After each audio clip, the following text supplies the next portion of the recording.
I opened the letter later that night. Her handwriting was shaky, like she wrote it in a rush or through tears. It wasn't long, but it was honest. She wrote about the first time she realized she was drifting from me, how she didn't know how to ask for more without sounding ungrateful.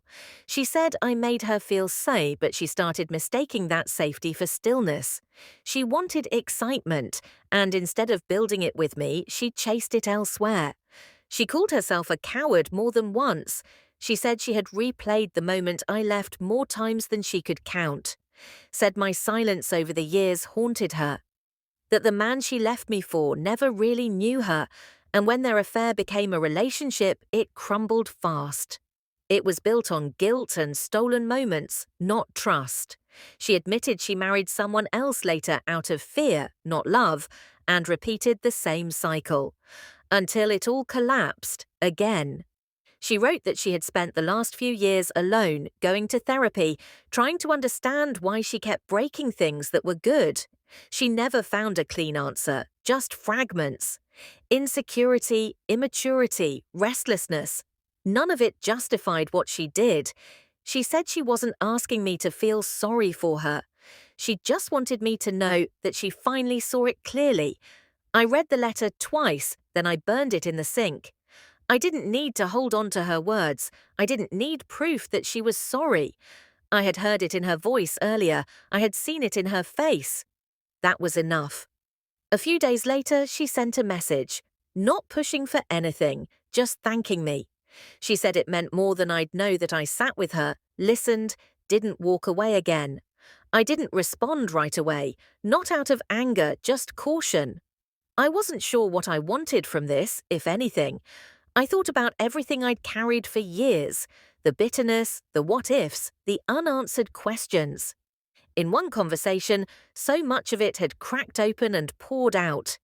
I didn't feel healed, but I felt lighter. I hadn't realized how much weight I'd gotten used to carrying. Eventually, I replied. I told her I appreciated her honesty, that I didn't hate her, that I didn't know what this was, closure, maybe, or the start of a better ending. I told her I didn't want to rewrite history, but I also didn't want to cling to it anymore. She said she understood, and for the first time in 15 years, I believed we were on the same page. We haven't defined what this is. We haven't talked about starting over. We just talk. Sometimes short messages, sometimes long ones. But always honest.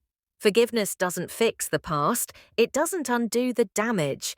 But maybe it lets you stop bleeding from it. Some stories don't get a perfect ending, but sometimes they get a second chance at peace. She sat down across from me, folded her hands, and looked nervous. I stayed quiet, waiting. She opened with a simple "thank you for coming," like we were old friends catching up. I gave a short nod, said nothing. She took a breath and said she had rehearsed what to say, but none of it felt right now. Then, without waiting for permission, she started talking.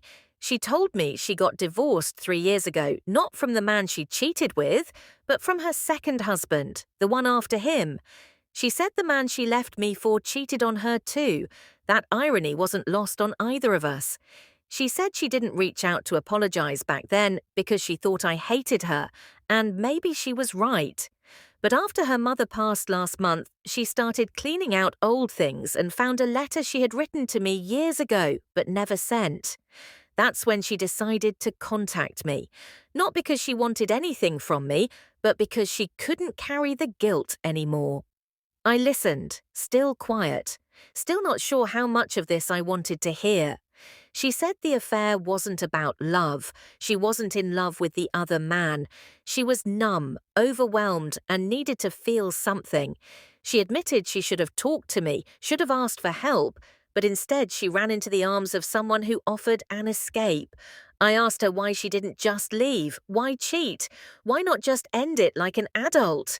She said she didn't know, that she was scared, that she never thought it would go as far as it did, that she thought I'd forgive her. When I didn't, it crushed her, but she knew she had no right to expect anything different. She asked about my life. I kept it simple. No kids, some dating, nothing stuck.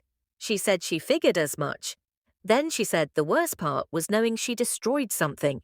I met her when I was 25. She was 23. We clicked fast, married within 2 years, and believed we'd figured life out. We were young, ambitious, and thought love would carry us through everything. For a while, it did. Then life got loud. Careers, long hours, missed dinners. Connection faded quietly, almost invisibly. I thought we were just tired. She was slipping away, and I didn't see it. The signs came late. She got distant, guarded. Her phone was always face down. She laughed less, touched less. I chalked it up to stress. I never imagined betrayal. I trusted her like I trusted gravity, but the night I found out is carved into me. She was in the shower, her phone buzzed. I wasn't snooping, just curious. A message preview flashed from someone I didn't know. Last night was perfect. I miss you already. My heart stopped. I opened the thread. Weeks of texts, sweet nothings, plans, photos. I put the phone down and walked away, sick. I didn't confront her immediately. I waited until I could breathe. The next morning, I asked her directly. She denied it, said I was being paranoid. Then I told her I'd seen the messages. The way her face crumpled told me everything. She cried. She begged. She said she was lost, confused, lonely. She said it wasn't about me, but it was. Everything about it was about me, about us. She said it had only been a few months, that it meant nothing, but it meant enough for her to lie to me every day. I left 2 days later, packed a single suitcase and walked out. We didn't fight. We didn't scream. It was quiet, cold. We signed the papers within a month. No mediation, no drama, just a clean cut. I didn't want the house. I didn't want anything. I wanted distance. Mutual friends split. Some stayed neutral, others didn't. I cut off anyone who brought her up. She moved in with him. I heard they were happy. That part stung more than it should have. It wasn't just that she cheated. It was that she never looked back. I moved cities, started over, threw myself into work. I kept my head down and pretended the past didn't shape me, but it did. I tried dating, but I couldn't trust anyone. I saw deception in everything. I kept conversations shallow and exits easy. I never let anyone get close again. For years, I buried it. I thought I'd moved on. But when her message came, every fracture reopened. Not because I still loved her, but because I never really got to ask why. I never got an explanation that made sense. Just silence, followed by distance, and then nothing. Now she wanted to talk. After all these years, after all the damage, she wanted words. I didn't know if I was ready to hear them, but I knew I couldn't ignore them.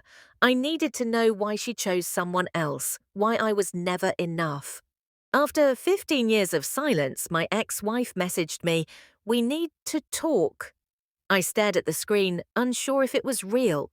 Her name flashing in my inbox felt like a ghost crawling out of the past. I didn't answer right away. I sat there, in the quiet of my apartment, reading those 4 words over and over again. I was 45 now, divorced, no kids, a decent job, a modest place, a quiet life. I hadn't dated seriously in years. Every attempt felt hollow, not because I still loved her, but because something in me never fully repaired. The damage she caused didn't bleed anymore, but the scar never softened. When we split, it was final. No calls, no awkward run-ins. We had burned every bridge. That kind of silence becomes its own kind of peace, until she reached through it. I closed my laptop, paced the room. My mind went places I hadn't let it go in over a decade. Why now? What did she want from me? I thought about ignoring it. I had every right. She was the one who stepped out.